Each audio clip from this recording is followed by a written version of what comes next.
She said it with sunglasses still on, her suitcase barely unzipped, sand clinging to the hem of her designer caftan. "It's just money, Mom. I needed a break." That was the moment I knew something had been taken from me I'd never get back. Not just the savings I spent years tucking into an envelope at the bottom of my drawer, but the illusion that my daughter, Kayla, saw me as more than a convenient resource. That money wasn't for a break. It was for my back surgery, the one my doctor said I couldn't postpone again. I didn't scream. I just looked at her bronzed skin, the pearl anklet she hadn't removed, and the smile fading as I didn't answer. If you've ever been disrespected by someone you love, this story will speak to your heart. Kayla opened the fridge like nothing had happened. I watched her from the kitchen table, the envelope's empty shell still in my hand. She hummed while pouring orange juice, the kind I always bought for her visits. Visits that had become rare, unless she needed something. The ice clinked in her glass. Mine clinked too, inside my chest. I could still feel the tremor in my hands from the moment I'd opened that drawer. I thought I was being forgetful, that maybe I'd moved it. But no, she hadn't even tried to hide it. "Was it all of it?" I asked quietly. She rolled her eyes. "Don't be dramatic, Mom. You're always acting like a victim." That envelope had become a quiet ritual. Every Sunday after church, I'd slip a small bill inside it, sometimes just $20, sometimes more, depending on how many pies I managed to sell that week. I kept it tucked beneath the faded floral towels in the linen closet. Not because I didn't trust Kayla, but because I didn't want to tempt her. Now I see how foolish that was. I thought I was protecting her from temptation, but in truth, I was protecting my own belief in her. I held the empty envelope that night like it was a torn photograph. I didn't cry, not yet. I just sat on the edge of my bed, staring at the place where it used to feel heavy. There had been nearly $3,200 in it, enough for the copay on the surgery and a few weeks of groceries while I recovered. I had already circled the date on the kitchen calendar. Kayla had come back from her trip with a sunburn, new shoes, and a story about a rooftop pool in Cabo. She talked about massages and ceviche while I limped around making tea. When I asked about the money again, she said, "I thought you said it was for emergencies." I didn't answer.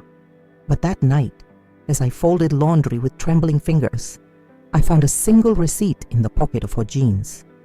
$800 resort spa package, paid in full, and in the corner, scribbled in her handwriting, "Worth every penny." 2 nights later, I cooked Kayla her favorite, roast chicken with rosemary the way my mother taught me.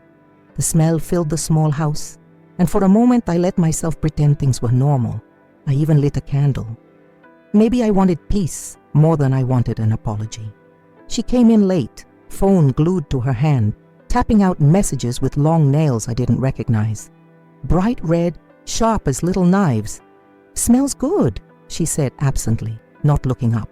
I served her a plate, then sat across the table.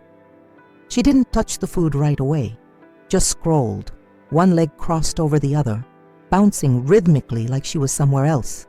"I called the clinic," I said quietly. "They canceled my appointment." Kayla glanced up, her fork midair. "Okay, so reschedule." "I can't," I said. "There's a waiting list now, months long, and my back's getting worse." She sighed, loud and theatrical, like my pain was an inconvenience. "Mom, do we have to make everything about guilt and sacrifice? You're always doing that." The chicken on my plate had gone cold. I stared at the gravy pooling beside the mashed potatoes, and for the first time in weeks, I felt something shift inside me. Not rage, not grief, something quieter, like the click of a lock turning in a door I hadn't closed before. She picked up her fork again. I didn't say another word. She didn't notice I hadn't eaten a single bite. That night, after Kayla had gone to bed, still without a thank you or a single question about how I was feeling, I walked down the hallway to the living room. The house was quiet, except for the soft tick of the clock above the fireplace. I stood in front of the photo shelf for a long time. My favorite picture was there, in the silver frame I'd polished every Sunday morning. It was Kayla at 10, holding a bouquet of dandelions, missing her 2 front teeth, laughing at something I no longer remembered. I used to carry that photo in my purse. Whenever I was tired at work, I'd pull it out and remind myself what I was working for, her future, her smile. Now I couldn't stop seeing the look on her face when I asked about the money, the cold tilt of her head, the dismissive shrug. "You're always acting like a victim." It hurt more than the back pain ever did. I took the photo out of the frame. Behind it, tucked carefully, was a folded church program. I'd hidden it there years ago. On the back, in my own handwriting, I'd written a prayer I barely remembered. "God, help me protect her, guide her, and teach her how to love." I read it again and again as if the words could time travel, could undo what had already broken. But prayers aren't boomerangs. They don't always come back the way you hoped. The walls in this house are thin, too thin for the kind of quiet I need when my heart is heavy. That night I sat on the edge of my bed, lights off, the prayer still in my hand, and I heard her laugh. Not the sweet giggle I remembered from childhood. No, this was louder, sharper, laced with something I couldn't quite name. She was on the phone, probably with one of her girlfriends, talking about that vacation as if it was some rite of passage. "I told the masseuse to go harder. I swear, my shoulders are still sore from how good it was." A pause, then laughter. "She doesn't even know how much it cost. She'd faint." My jaw tightened. She was talking about me. I stared into the dark, the only light coming from the street lamp outside, casting soft bars of gold through the curtains. My fingers ran over the prayer again. There was a time I would have walked in there, reminded her to speak softer, to be kind, to think of others. But now, I couldn't move. I was frozen by something deeper than pain, a slow dawning realization that maybe Kayla hadn't changed. Maybe I had just refused to see her clearly. Her laughter faded into another story, another detail about the infinity pool, the imported cocktails, the influencer she'd met. Each word scraped at the shell of my chest. I turned toward the wall and let the silence harden. The pain in my back woke me before the sun did. It wasn't sharp, not yet. Just a slow, familiar ache, like something whispering from deep inside the bones. "You forgot about me again." I sat up slowly, every movement careful, deliberate. The air was still cool, the house wrapped in that brief morning hush before life starts making noise. I didn't turn on the lights. I didn't want to see my own face in the mirror. In the kitchen, I boiled water for tea, the old kettle rattling just slightly, as if sharing my weariness. My hands moved out of habit. Spoon in the drawer, mug on the counter, the little honey jar with the chipped lid. I reached for my favorite cup, the one with faded violets, and paused. The rim was cracked. I ran my thumb over it. Just a hairline, just enough to ruin it. It felt like a metaphor I didn't need explained. Kayla's voice floated in from her room. She was awake, scrolling, mumbling something about a brunch plan. I didn't call out. I didn't offer tea. Instead, I sat at the table alone, mug in hand, spine stiff with pain, eyes resting on the empty envelope still sitting on the shelf. I should have thrown it away, but I couldn't. Some part of me needed to see it, like proof that what I lost had weight, that it wasn't just about the money. It was about who she thought I was and who I really was. I went to the clinic anyway, not for the surgery, and that was gone now, slipped between receipts and resort cocktails. But I needed to speak to someone, maybe hear them say what I already knew. The waiting room smelled of antiseptic and distant fear. A woman across from me clutched a heating pad to her stomach. She looked about my age, maybe younger. Her eyes met mine, and in that silent moment we understood each other. Pain has a way of recognizing itself in someone else. When the receptionist called my name, I stood slower than usual. My body reminded me of what it needed. I sat in her office, clutching the appointment card that now meant nothing. She was kind.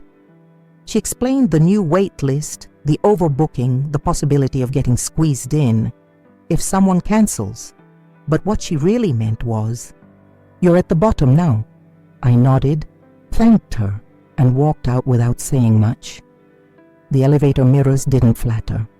They showed me a woman who had carried too much for too long, in her back, in her hands, in her heart. Outside, the air was thick and warm.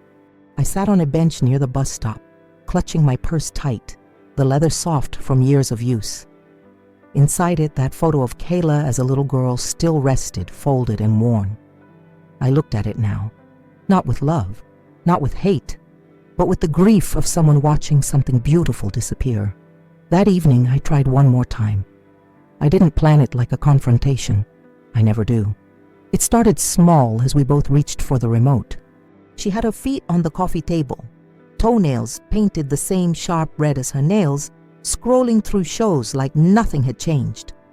"Kayla," I said softly. She didn't look up. "I need to understand. Why did you take it?" She sighed, let the remote drop, and leaned back like I was asking too much of her. "I didn't take it," she said, voice sharp. "I used it." "Used it for what?" "For healing?" I asked, trying to keep my tone even. "Because I'm the one who needs healing, Kayla. That money was just sitting there, Mom," she snapped. "And you always make me feel like I owe you everything. Like I'm some debt that never got paid off." Her words hit deeper than I expected. I stared at her, truly seeing her for the first time not as my daughter, but as someone who had rewritten the story of her own childhood. "Everything I did," I whispered, "was so you wouldn't feel like a burden." She scoffed. "Well, congratulations. Now I feel guilty instead." She got up, stormed off, her bedroom door slamming shut behind her. I sat there on the couch for a long time, the remote still beside me. I didn't cry, but I did whisper something to the empty room. Maybe love really does disappear. The next morning, she was gone. Not permanently, just brunch again, or yoga, or whatever new thing kept her from sitting still long enough to feel anything real. But she left something behind this time. A necklace. Not just any necklace. The gold one I'd given her on her 16th birthday. The one with the tiny heart and my initials carved into the back. I found it tangled in the blanket she'd thrown on the couch. Funny, isn't it? The things we cling to and the things we forget. I held it in my palm. It still smelled faintly of her. That floral perfume she always overused. The metal was warm like it remembered being loved once. I sat there in the quiet house, running my thumb over that little heart, and felt a strange ache in my chest. Not sadness exactly. Something older, deeper, like the memory of a wound. There was a time when she wore it every day, said it made her feel protected. Now she tossed it aside like a receipt she didn't need. I didn't call her to tell her she'd left it. I didn't put it back in her room. Instead, I placed it gently in the drawer where I used to keep the envelope. Let her feel its absence. Let her wonder. Let her remember if she ever chooses to. Because sometimes the smallest things we forget become the heaviest things we lose. 3 days later, I was at the grocery store. The kind of trip where you only plan to buy milk, but your cart somehow fills with quiet necessities. Canned soup, bread, tea. Comforts for a woman who has stopped expecting visitors. Near the produce aisle, I heard my name. A soft, uncertain voice. "Anita?" I turned and saw Jenna, one of Kayla's old high school friends.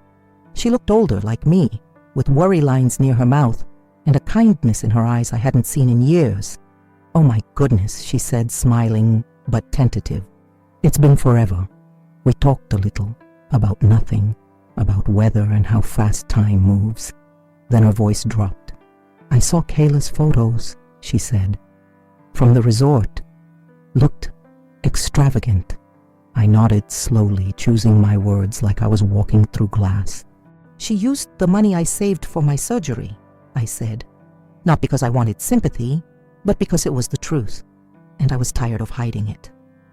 Jenna's smile faltered. "I'm sorry. she whispered, reaching out briefly to touch my arm. She told us it came from a work bonus. I didn't react, but inside something clenched. That lie, told so casually, so publicly, was salt in a wound that never had time to scab. We said goodbye near the checkout. She gave me a hug that lingered a little longer than politeness required.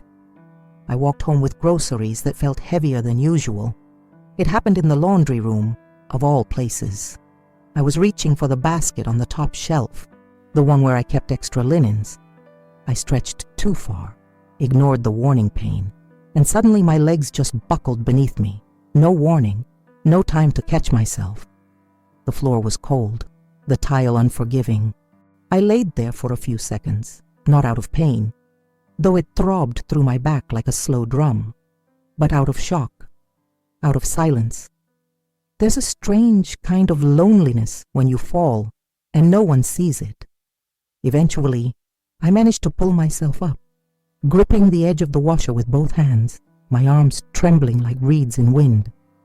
I leaned there for a while, breathing hard, cheeks flushed with shame, and something deeper, fear.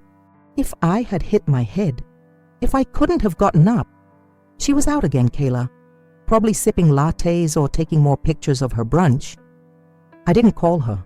I didn't text. I didn't want her pity, and I didn't trust her help. Later, when she came home and saw the ice pack on my back, she asked, "What happened?" "Slipped," I said simply.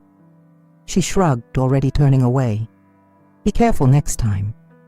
And that was it. Not even a glance. Not even a pause to see the bruises forming beneath my sweater. Just the sound of her bedroom door clicking shut. It was an accident. I don't pry, never have. But her phone was on the counter, ringing with that familiar tone she always ignored. She was in the shower, and I was just reaching to silence it when I saw the red notification flash. One new voice message. I hesitated, but my finger moved almost without my permission. "Girl, your mom is seriously still mad about that money?" The voice on the other end laughed. "You did her a favor. I mean, how much longer is she going to hobble around acting like she's some kind of saint?" Then Kayla's voice, unmistakably her, breezy and cruel. "I know, right? She makes everything so dramatic. I swear, she treats $1 like it's her last breath. If she'd just stop complaining, maybe I'd actually want to be around her." Laughter again. Then the message ended. I stood there, phone still in hand, something inside me slowly folding in on itself. It wasn't just the words, it was the tone, the ease, like mocking me had become casual. Entertainment over brunch. I didn't say anything when she came out of the bathroom, towel wrapped around her head, humming. I just went to my room, shut the door softly behind me, and sat down on the edge of the bed. Not angry, not even surprised, just emptied. There's a kind of betrayal that doesn't scream. It just settles into your bones, like winter, and stays. That Sunday, I lit a candle like I always did. It was a small ritual, barely noticeable to anyone but me. A soft flame on the kitchen table beside my worn Bible, and the ceramic dish that used to hold Kayla's favorite cookies. I used to light it for peace, for hope. This time, I lit it for strength. Kayla didn't join me for Sunday breakfast. She hadn't in weeks, but that morning I'd set the table anyway. 2 plates, 2 cups, 1 seat left empty without explanation. I stirred honey into my tea and glanced at the empty chair. Years ago, she would have sat there with messy hair and sleepy eyes, asking me to braid it while the kettle boiled. She used to slip her small fingers into mine, tracing the lines in my palm. "Is this where you keep your magic, Mama?" That memory came uninvited, like most memories do. Now the only sound was the candle flickering and the soft tap of rain outside the window. Kayla finally emerged late in the morning, sunglasses already on, phone in hand, keys jangling. "Brunch with Jenna," she muttered. Jenna? The same friend who'd whispered sympathy to me by the lettuce bins. I didn't say anything, just nodded. As she walked out the door, she paused. looked at the table, at the candle, at the second plate, and then turned away. She didn't ask who I was waiting for. She didn't realize I'd already stopped waiting. I wrote it by hand, with the pen she gave me one Mother's Day when she was still small enough to believe in thank you notes and macaroni crafts. The ink was uneven. My hands don't move like they used to. But the words came steady, slow, like water dripping through a crack. "Dear Kayla," I began. Not my sweet girl, not honey, just Kayla. Because by now, I needed her to read it not as my daughter, but as a woman who had forgotten who her mother really was. I told her about the first night I held her, how the nurse laid her in my arms and I whispered a promise I'd never spoken out loud since. "I'll give you everything I have, even if it means having nothing left for me." I reminded her of the mornings I rose at 5 a.m. to iron her school uniforms, the nights I sat up with her fevered body curled against mine, the shoes I never bought for myself so she could wear the ones that lit up. I didn't accuse her. I didn't list her failures. I simply said this: there comes a time when love is no longer measured by what we give, but by what others return. I have nothing left to give that doesn't cost me more than I can pay. I folded the letter gently, sealed it in an envelope, and placed it inside the silver frame, behind her childhood photo, where all my prayers used to live. That week, I walked to church instead of taking the bus. The sky was overcast, and the air smelled like wet leaves and old wood, the kind of weather that wraps around you, not cold, but reminding you that time is moving on. Pastor Green met me at the door with his usual gentle nod. He never asks too many questions, never pushes, just shakes your hand like it matters, like your presence carries weight. After the service, I stayed behind, pretending to flip through hymnals long after everyone had left. Eventually, he approached me, slow and deliberate, like someone who's learned that people don't always need answers, just space. "Anita," he said, sitting beside me in the pew. "You're carrying something." I didn't speak right away. But then I asked, "What do you do when someone you love treats you like a stranger?" He didn't answer with scripture or philosophy. He just looked down at his hands, folded like worn pages, and said quietly, "You grieve them." I felt my breath catch. You let yourself mourn what you thought they'd be, and then you start seeing them not as who you hoped, but as who they are. The truth of it hit like a silent bell. I nodded, eyes brimming, but I didn't cry.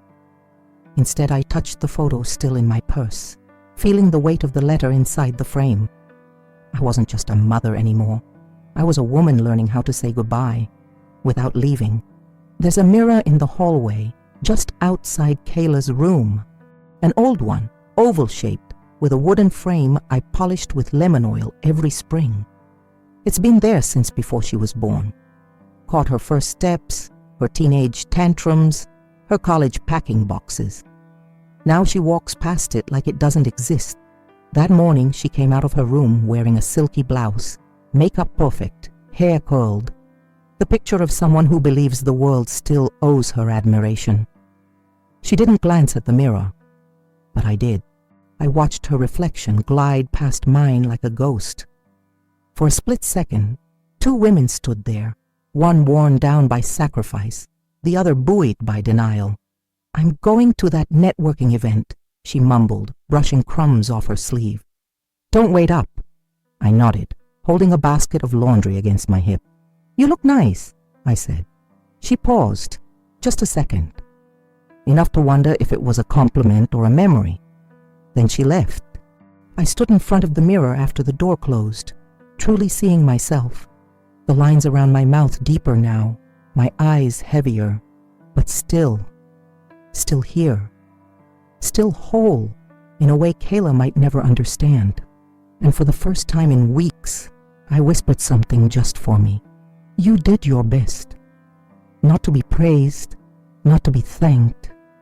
Just to remember that surviving what no one sees is still a kind of grace.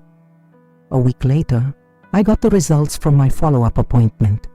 Not the surgery, That was still out of reach, but my doctor had ordered another scan just to track the deterioration. I took the bus alone, sat in the sterile room, and tried not to let my hands tremble when he handed me the report. "You're still stable," he said kindly, "but any wrong movement could change that. You'll need to be careful." I nodded, thanked him, folded the paper neatly and slipped it into my purse. When I got home, Kayla was sprawled on the couch, laughing at something on her phone. Her feet were on the table again. She didn't even ask where I'd been. I went straight to my room, shut the door, and took the note back out. I sat on the bed and read it again, the words blurring slightly at the edges, not from tears, but from something quieter, resignation. Then, without thinking, I opened my old jewelry box, the one that hadn't held anything of real value in years. I placed the report inside, beside the necklace she forgot and the hospital wristband from when she was born. That little band still said "Baby Girl Kayla" in faint blue ink, so fragile, so small. Once, I would have torn my own body apart to protect her. Now, I just protect myself, not out of bitterness, but out of wisdom earned too late. That evening, while Kayla was in the shower, I walked into the kitchen to grab my tea and paused. Her laptop was open. The screen glowed in the dim light, casting long shadows across the counter. I didn't mean to look. Truly, I didn't. But my eyes caught one sentence in a message thread that blinked at the bottom of the screen. "I'll get the money, don't worry. She always caves eventually." It didn't say who it was to. No name, no details, just that. I stared at it for a long moment. The weight of it didn't crush me like before. It didn't even surprise me. It just settled in like dust. Soft, silent, undeniable. She always caves eventually. Those words rang louder than anything she'd ever screamed at me. Not because they were cruel, but because they were calculated, practiced. This wasn't about a mistake anymore. It was a pattern. I stepped away slowly, careful not to touch a thing. Went back to my room, closed the door, and for the first time since all this began, I opened my drawer and pulled out the small fabric-covered notebook where I keep my thoughts. Not prayers, not dreams, truths, and I wrote, "She thinks love is a weakness, that my forgiveness is a lever, but I'm learning silence can also be a boundary." Then I closed the book, and this time I locked the drawer. It was her idea. "A dinner? Just us," she said, like she was doing me a favor. I spent the day preparing, though my back protested with every step. I made her favorite again, just like old times. Lemon chicken, roasted carrots, the cornbread she used to sneak before it cooled. She showed up late, makeup perfect, wearing perfume that filled the room before she even spoke. "Smells like you went all out," she said, tossing her purse on the couch.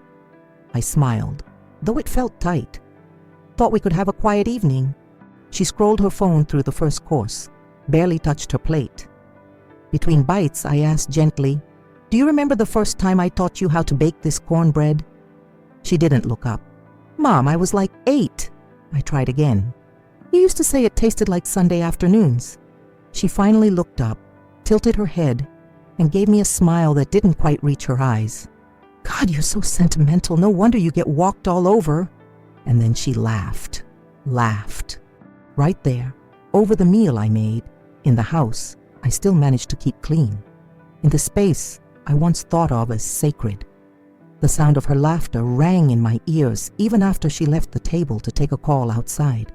I sat alone again, a plate full, a heart empty, and in that silence, I understood. She didn't just take my money.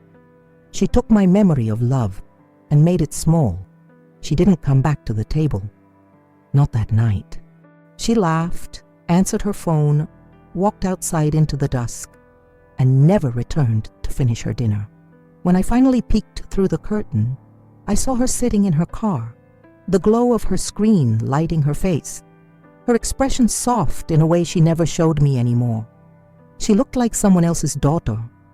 The engine purred to life. She didn't wave. Didn't check if I was watching. Just drove off, tires cracking over fallen leaves. Inside, I stared at the 2 plates, the candle flickering lower, the clock ticking above the stove, like it was counting down something I hadn't yet named. Then I did something I hadn't done since she moved back in. I cleared only 1 plate. I left hers sitting there half full, like a question I no longer needed answered. Then I sat at the kitchen table in the candlelight, tea cooling in my hands, and let the silence stretch. Not like a punishment, but like a boundary. A line I finally allowed to form between what was and what is.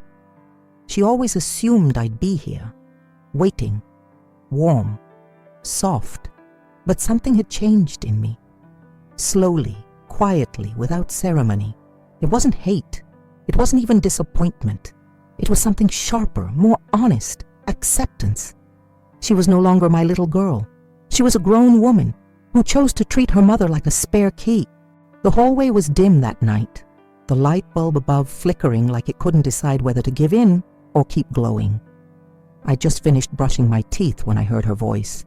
Not to me, but on the phone again, muffled behind her half-closed door. No, she hasn't said anything. She just sighs a lot. It's her way of guilting me. I swear, if she brings up that surgery one more time, I didn't need to hear the rest. The toothbrush slipped from my fingers, hitting the sink with a soft clink that somehow sounded louder than the rest of the world. I stood there, frozen, staring at my own reflection in the mirror. The fluorescent light above me made my skin look tired, the lines deeper than they'd been just weeks ago. She thought my silence was manipulation, as if the quiet way I carried my pain was a weapon. I leaned against the sink, steadying myself, listening as her laughter followed the betrayal down the hallway, like perfume trailing behind a woman already gone. In that moment, I didn't feel like her mother. I felt like a stranger who had overstayed her welcome in her own home. The hallway light flickered again. I didn't move, because some truths don't ask for drama. They just arrive, quietly, finally, fully, and sit with you in the dark. And that night, I let it sit beside me. My daughter no longer saw me as a person, just an obstacle. It bloomed like a shadow beneath my blouse, dark purple, blue around the edges, like a secret trying to become visible. I noticed it 2 days after the fall. On my side, near the ribs, tender to the touch and growing. I'd been careful, slow, but there it was, proof that my body couldn't carry this weight much longer. I stood in front of the mirror and lifted my shirt just enough to see it clearly. The bruise pulsed with every breath. That's when she walked in. Kayla. No knock, no call ahead. Just the creak of the door and her voice sharp behind me. "Mom, where's the charger?" She stopped, saw the bruise, saw me standing there, vulnerable and still, and for a second, just one, I thought I saw something flicker across her face. Concern, regret, recognition. But then she looked away. "You really need to be more careful," she said flatly, stepping around me to grab her charger from the nightstand. I didn't answer. I pulled my shirt down, buttoned the top with slow fingers, and watched as she left the room without another word. The door didn't slam this time. It clicked. Soft, deliberate, distant. I sat on the bed, one hand pressed lightly against my ribs, and whispered into the stillness, "I'm not going to ask her to see me anymore." Some mothers plead to be loved again. Some stop asking. The envelope was glossy, cream-colored with a gold foil edge, resting on the entry table like a piece of importance. The kind of thing you don't leave lying around unless you want it to be seen. I noticed it while dusting. Kayla had left it face down, but I could still see the edge of a name poking out from under a stack of mail. Curious, I flipped it over. Her name was on the front, printed in elegant cursive. Kayla Thompson, guest of honor. Inside, a thick card, an event, a charity gala, expensive, black tie. And at the bottom, in bold print, "Please RSVP by October 1st. Seating is limited." No mention of me, No +1, no bring your mother. She hadn't said a word, not even in passing, but I recognized the charity, a foundation for spinal care, ironically enough. One I had once donated to in smaller, quieter years. She was being honored for her community involvement. Probably some social media campaign. Maybe a donation she made, with money that wasn't hers. I sat down on the edge of the couch and held the invitation in both hands, feeling the weight of it like it could bruise. She was being recognized for giving, while I had quietly lost everything I'd saved to give myself a sliver of health. The house was still, and I suddenly knew, painfully clearly, that she didn't hide the invitation by accident. She left it there to remind me who she'd become. It arrived in a slender white box, one of those boutique deliveries that look more like gifts than purchases. I wasn't expecting anything, so I left it on the dining table until Kayla walked in that evening, heels clicking like punctuation marks. "Oh," she said, casually picking up the box. That came fast. She peeled the tape back with perfectly manicured nails, revealing a floor-length navy gown nestled in tissue paper. Silk, designer, expensive. I watched her, silently. "It's for the gala," she explained without looking up. "You know, the charity thing." "I saw the invitation," I said softly. She paused for half a second, then smiled like it didn't matter. "Should be a good night. Open bar, big donors. Might even land a client." I nodded, but something inside me had already twisted. Later that night, as I washed the dinner dishes alone, I saw the receipt crumpled in the trash. My name, my credit card. She used my emergency card, the one I kept hidden, the one tied to my name only, for a dress I wasn't even invited to see. I stood there with soap on my hands, water running, chest tightening. It wasn't about the money anymore. It was the erasure, the slow, intentional rewriting of me as nothing more than her silent funder, her shadow, her source. She didn't need my presence. She just needed access. And that night, I felt something cold settle in my stomach. She was willing to bankrupt my body, and now, my name. She came home late from the gala. The door creaked open past midnight, heels in hand, laughter still clinging to her breath like perfume. I was in bed, lights off, curtains drawn, but awake, not because I was waiting for her, because I wasn't. That was the difference. I heard the rustle of her dress, the soft thud of her clutch hitting the hallway table, and then her voice, low, giddy, speaking into her phone. It was perfect. "You should have seen me. The photographers wouldn't stop." A pause, a laugh. "I didn't mention Mom. Why would I? She didn't even help me get ready." I closed my eyes. The pain in my back was bad that night, but the ache in my chest was heavier. She didn't know I'd seen a photo online, her smiling in that dress, hand on hip, standing beside a man from the foundation. The caption praised her for her generosity and devotion to others. My name, the one on the credit card, the one she used without asking, wasn't there. I turned onto my side, facing the wall, letting the cool fabric of the pillow soothe the tears I didn't bother to stop this time. Outside my door, her voice faded, and for the first time since she'd moved back in, I didn't get up to see if she needed anything, because I finally knew she didn't. And I couldn't keep giving to someone who didn't believe I was worth mentioning. It was a Tuesday morning, the kind where sunlight feels too honest. I was folding laundry when the phone rang, an unfamiliar number. I almost didn't answer. "Hello, may I speak with Miss Anita Thompson?" a polished voice asked. "This is she." "Oh, wonderful," the woman said, cheerful and professional. "I'm calling from the Evercare Foundation. We wanted to thank you for your generous donation last month." I froze. "Donation?" I repeated. "Yes," she continued, unaware of the tremor in my voice. "Your contribution helped us host our annual gala. Your daughter Kayla mentioned your kindness and said it was her honor to represent you." Her words landed one by one, like stones thrown into still water. "I see. I said quietly. She went on, describing how they'd featured Kayla's name, her photo, her family story of compassion.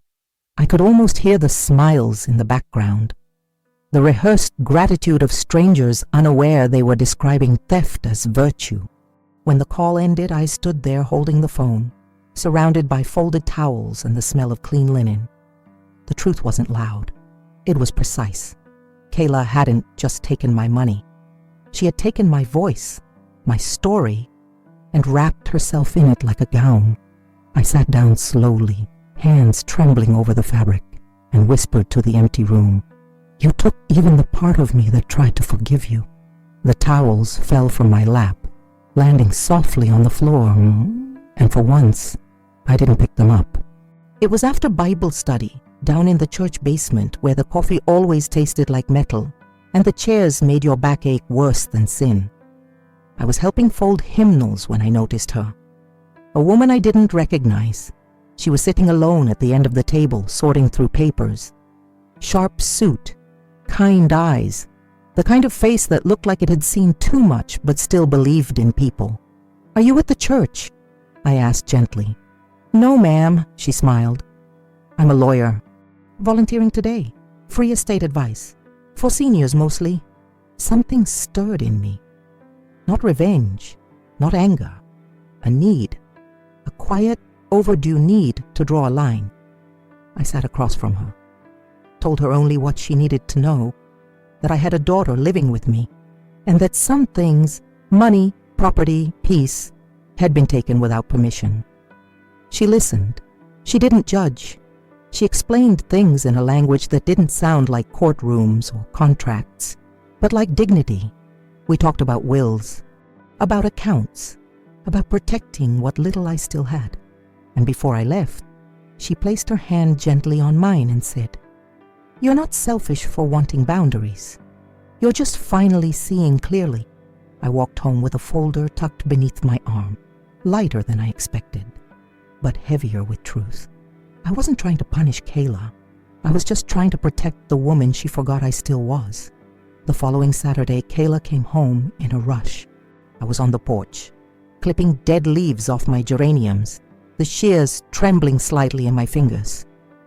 She swung open the screen door, winded, impatient. "Did you move my folder?" she asked, not even a hello. "No," I said calmly. "What folder?" "My documents, the ones I keep in the file box in the hallway. It's locked." "I wouldn't know," I said. "It's your lock." Her eyes narrowed. She stormed past me, heels echoing through the hall. A few minutes later, I heard drawers opening, closing, her voice sharper now. "It's missing," she snapped. "The key. I always keep it in my jewelry box." I looked down at the clipped leaf in my palm, dry, hollow. Then I stood, walked inside, and met her at the hallway. "You mean this key?" I asked, holding it gently between two fingers. Her face froze. "I found it while cleaning," I said, my voice even. "You left it next to my emergency card." Her jaw clenched. "Why would you go through my things?" "I didn't," I said. "But I have eyes, Kayla. And I have a line now, one you've crossed too many times." She stared at me like she didn't recognize the person speaking. And maybe she didn't, because this version of me, quiet, steady, drawing breath instead of begging, was new, and I could see it unsettled her. She wasn't the only one who could keep something locked. That night I stood by the photo shelf again. The silver frame that once held Kayla's childhood smile, the one with the hidden letter behind it, now sat slightly askew, dust beginning to settle along its edge. I picked it up, slid the backing open, and removed the letter. I'd written it weeks ago, in the softness of grief, still believing maybe she'd find it, maybe read it one day when she was older, wiser, ready. But she wasn't ready, and I was no longer writing for her. I unfolded the paper one last time, read the words in my own hand. "There comes a time when love is no longer measured by what we give." I smiled, not with bitterness, but with clarity. Then I folded it again, slowly, and placed it into a new envelope, not hidden, not behind glass.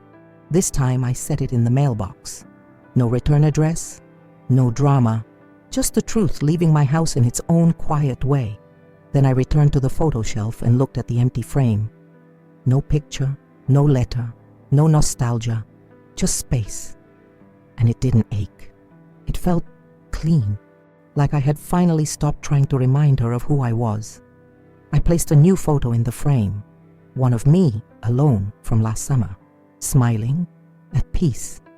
Because some women wait to be seen, and some learn to see themselves again. It was early evening when the knock came, not rushed, not angry, just unsure. The kind of knock you give when you're not sure if you're welcome anymore. I opened the door. Kayla stood there, holding a plastic grocery bag like a peace offering. Inside, I saw orange juice, crackers, and a magazine, the kind I used to read during recovery days, when I still believed in rest. "I picked up a few things," she said, her voice thinner than usual. I nodded but didn't step aside. She shifted her weight, looked past me into the house she no longer truly lived in, and said, "I was thinking maybe we could talk." I waited. She sighed. "You're mad about the dress, aren't you?" Still, I said nothing. She offered a weak laugh. "You've always been so sensitive. I mean, it's not like you're broke." That's when I finally spoke. Calm, clear. "I'm not angry about the dress, Kayla. I'm mourning the daughter I thought I had." Her face faltered. I stepped back, not to invite her in, but to take a breath of my own space, unclouded by her shadow. "You can leave the groceries on the porch," I said softly. She stared at me, unsure what to say. This wasn't the version of me she expected. The quiet one who never said no. But I'd said it now. Not with cruelty, with closure. She placed the bag down, hesitated, then turned. The screen door clicked shut behind her. A week after that doorstep visit, I sat at my kitchen table with a pen, a cup of weak tea, and a blank sheet of paper heavier than any I'd ever written on. My old will, written years ago when I still believed Kayla's love was unconditional, was folded neatly beside me. Her name was all over it. Executor beneficiary, sole inheritor of a home she didn't dust, a mother she barely saw. I read every line again. Each one felt like a betrayal of myself.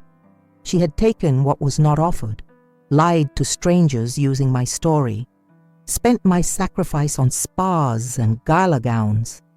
But this wasn't about punishment. It was about peace. I picked up the pen and began to write a new version. Slower, more deliberate.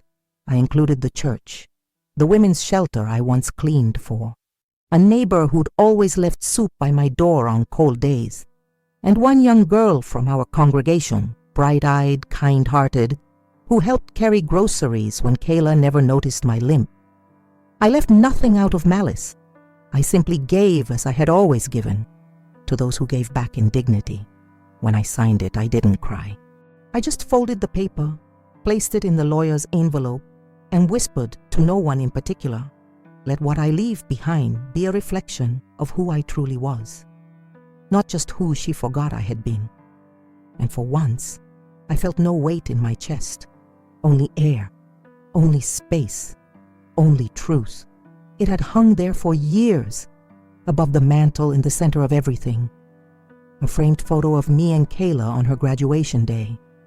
She was beaming. I was holding her hand like it was still my job to guide her through every storm. I looked at it for a long time that morning. The curtains were open, letting in a soft gold light, the kind that makes old things shimmer like memories. The photo still looked beautiful, but the feeling behind it had faded. I reached up slowly, my back stiff but steady, and took it down. It didn't feel like erasing her. It felt like releasing me. I didn't throw it away. I wrapped it in the same cloth I used to swaddle her as a baby, pale yellow, soft from years of washing, and placed it gently in a box marked Kayla. She could have it one day, if she ever wanted to remember who she used to be. In its place, I hung a small painting, a seaside landscape from a thrift store. Waves quiet and wide, a woman in the distance, walking alone on the sand. Peaceful. Steady. I stood back, took it in. For once, the room didn't feel like a shrine to someone else's story. It felt like mine. Not because she was gone, but because I was still here and learning to take up space in my own life again. I wasn't expecting anything in the mail that day. Most of what comes now are bills, flyers, catalogs I never asked for. But there it was, a pale blue envelope, my handwriting across the front. Returned. Kayla never opened it.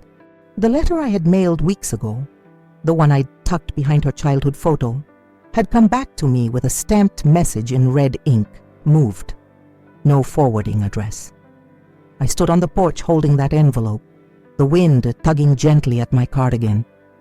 The magnolia tree rustled nearby, its petals browning at the edges. Gone. No goodbye, no explanation, just absence. For a moment I imagined she might have moved for work or to be closer to someone new. But deep down, I knew better. She didn't move away. She moved on, from me, from responsibility, from the last fragile thread between us. I walked back inside, sat at the kitchen table, and opened the letter myself. I read my own words, this time as a woman who no longer hoped for change, but who deserved to be heard, even if only by herself. When I finished, I folded the letter again and placed it in my drawer, not to save it, to remember that sometimes the truth returns, not because it was lost, but because it belonged to the wrong person all along. Spring came late that year, but when it did, it came all at once. Rain that softened the earth, sun that warmed the porch tiles, and green shoots pushing up through soil I hadn't touched in months. The backyard garden had been neglected just like me, but I still had seeds, still had hands that knew how to coax life out of tired ground. So I began again, one planter at a time. It was quiet work, the kind that heals in silence. My back ached, but not the same way it used to. This was the ache of choosing myself, of laboring for beauty, not survival. I planted daisies because they were simple, lavender for peace, and tomatoes because no one ever believes you can grow something so rich from something so small. The neighbors waved. The mailman started leaving the letters on the porch railing just to smell the herbs. Even the wind felt different now, less like a reminder of what was missing and more like a nudge toward what was still possible. One afternoon, I placed the empty envelope from the returned letter under the soil by the lavender. A private burial, a farewell not to a daughter, but to the version of motherhood I had to let go of. As I watered the earth, I whispered gently, "You don't have to be seen to still grow." And from that day forward, I stopped leaving the porch light on for someone who never looked back. It was a warm Saturday, the kind that makes fruit smell sweeter, and old men hum while they bag your groceries. I was picking peaches at the local farmer's market, testing their ripeness the way my mother taught me, by the feel, not the look. "Excuse me," a young woman said beside me. "Are you Kayla's mom?" I turned slowly, surprised by the name. She was maybe in her early 30s, kind eyes, nervous. "Yes," I answered gently. "I am." She smiled, but there was hesitation in it. "I used to work with her. We met at that startup a few years back. She talked about you a lot." I waited. "She said you were strong, that you raised her alone, that everything she had came from you." I didn't say anything, just kept my fingers on the peach in my hand. "She also said she didn't know how to be close to you anymore," the woman added, softer now. "Said you gave everything and asked for nothing, and that somehow that made her feel ashamed." I looked up at the sky for a moment, blinking against the light. "She said that?" I asked. She nodded. Maybe not in those exact words, but it was in her eyes. I thanked her, not for the information, but for the unexpected kindness of being seen through a stranger's memory. As I walked away, I held the peach close. It wasn't forgiveness, but it was a seed of understanding. And sometimes that's all a garden needs. It appeared without a knock. Late afternoon, sky gray with the threat of rain. I opened the door to sweep the walkway, and there it was. A small cardboard box, no return address, just my name written in black ink. I brought it inside, set it on the table like something fragile. Inside, wrapped in tissue, was the necklace, the one I'd given her at 16, the cold heart with my initials on the back. No note, no apology, just the object itself, returned like a confession. I held it in my palm, the metal cool from travel. It still carried the faintest scent of her. Perfume and something else I couldn't name. Regret, maybe. I turned it over in my hand, remembering the night I found it forgotten in a blanket, the way I'd placed it in the drawer with the envelope she never knew had once held her future. I didn't cry. I didn't smile. I simply walked to the backyard, where the lavender had started blooming, and laid the necklace gently beneath the soil, beside the envelope, beside everything else I'd buried in order to grow. It didn't feel like revenge. It felt like closing a chapter, with both hands open, because sometimes the return of a thing doesn't mean what it once did. Sometimes it's just proof that what was taken no longer holds power, and what remains is peace. She came back one evening, unannounced. Same heels, same perfume, but something in her face had changed. Less polished, more real. Her eyes searched the porch like she wasn't sure if she'd be welcomed or forgiven. I saw her through the window but didn't rush. I opened the door slowly. "Hi, Mom," she said, almost whispering. I nodded but didn't smile. I didn't have to. She looked down at her hands. I don't know where to start. That's because you're still thinking it's about starting over," I said gently. "Sometimes it's about not going back." Her eyes filled. She blinked fast, but didn't argue. "I saw the photo was gone," she added, voice trembling. "I needed the space." She looked behind me into the house, her old home, and saw it for what it was now. Not hers, not mine, just quiet, honest, clean. "I brought your key," she said, holding it out. "The one you gave me when I was 18.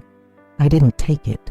Not out of anger, but because that part of the story was already over. Keep it," I said softly. "As a reminder, not a pass." Her chin quivered, but she nodded. And when she turned to go, she didn't wait for permission. The door closed gently behind her. And this time, I didn't stand behind it, hoping she'd turn back. Because some doors close quietly, and some women learn to stand tall, on their own side of it. Weeks passed. Kayla didn't come back. She didn't call. There were no more boxes, no more borrowed cards, no more lies wrapped in apologies she never gave. And the house, it breathed again. I moved slower now. Not from pain, but from ease, from peace. My back still ached on colder days, but I had learned how to care for it the way I was learning to care for myself, patiently, honestly, without asking for permission. The lavender in the garden bloomed brighter than I expected. Thick stalks, deep purple. Bees came often. The scent drifted through the kitchen window in the late afternoons. I kept the envelope buried there, and the necklace, and all the parts of my hope that once tried too hard to bloom in someone else's soil. Some days I sat on the porch with a cup of tea and watched the wind move through those flowers like a hand smoothing over grief. They weren't planted in the best conditions. They had no guarantees, and yet they held on. Just like me. I didn't wait for a knock, or a letter, or a moment of redemption, because the truth is, justice doesn't always come with applause. Sometimes it grows slowly in silence, between roots and resolve. And as I breathed in the lavender's calm, I realized the same daughter who once drained me couldn't take what bloomed from my refusal to wither. It was late, nearly midnight, when I walked through the house, checking windows, turning off lights like I'd done 1,000 nights before. But this time, When I reached the hallway, I stopped. I left one lamp on, not out of hope, not out of fear, but out of a quiet, knowing that some lights aren't meant for others to find their way back. They're for the one who's still here, for the woman who once bent herself to fit inside someone else's story and finally began writing her own. I walked to the kitchen, poured myself a cup of warm milk, and sat at the table in my robe, the one with the tear in the sleeve and the stitched heart I patched myself. I thought of the garden, the drawer with the new will, the church basement, the silence that no longer scared me. And I whispered aloud, not to anyone else, but to the woman I'd finally come home to. Respect isn't inherited, it's claimed and kept. The house was still, safe. The lamp glowed softly behind me, touching the walls with gold, and I let it stay on, not for her return, but for the peace I had found in choosing myself. Morning came with birdsong and a sky the color of forgiveness, soft, pale, promising nothing but presence. I brewed my tea slowly, no rush, no one to serve but myself. The lavender scent drifted through the open window, meeting me before I even stepped outside. In the yard, I placed my chair in a new position, not toward the house, not toward the street, but toward the garden. I watched the wind move through the rows I'd tended alone, each bloom a quiet testament to survival, to choice, to the parts of motherhood that don't end but evolve. The tomatoes were ripening, the lavender was humming with bees, and the chair beneath me no longer waited for anyone else to fill it. I sipped my tea and let the warmth settle deep. No guilt, no longing, only truth. I'd loved her, fully, blindly, bravely, but I'd also learned to love myself.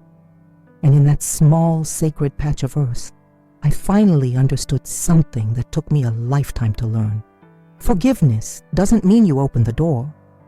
Sometimes it means planting flowers in front of it. The sun rose higher, casting light across the fence, the petals, the quiet strength of a woman who had given everything and still had something left to bloom.